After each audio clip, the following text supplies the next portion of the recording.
So feisty. She was fiery like you. You're scrappy. ប្រំបីរបៀបអង់គ្លេសដែលយើងអាចប្រើដើម្បីមានន័យថានាងគឺជាមនុស្សដែលឆ្នះម្នាក់ She's feisty មានន័យថានាងគឺជាមនុស្សដែលឆ្នះចូលចិត្តប្រឈមឬចូលចិត្តឆ្លោះឬងាយមានប្រតិកម្មតបទៅគេវិញ She's scrappy មានន័យថានាងគឺជាមនុស្សដែលឆ្នះក្លាហានបញ្ញាចិត្តហើយហ៊ានឆ្លោះឬប្រឈមនឹងអ្វីដែលខ្លួនចង់បាន She's fiery មានន័យថានាងគឺជាមនុស្សដែលឆ្នះងាយខឹងឬងាយបង្ហាញអារម្មណ៍ខ្លាំងឬអារម្មណ៍តឹងតែងរបស់ខ្លួន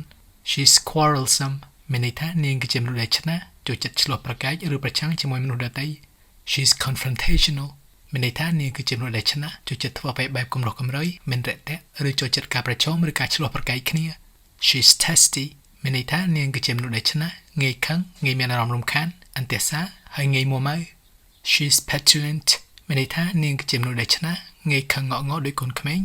ឬងាយបង្ហាញអារម្មណ៍ខឹងរបស់ខ្លួនបែបឆ្លើយឬបែបមិនមានការគោរពពេលមានបានអ្វីមួយតាមចិត្ត She's touchy មានន័យថានាងគឺជាមនុស្សដែលឆ្នះងាយខឹងងក់ងល់ឬតូចចិត្តហើយងាយធ្វើអ្វីមួយតបឬងាយមានប្រតិកម្មតបទៅមនុស្សដែលធ្វើឲ្យមានអារម្មណ៍ទាំងនោះវិញ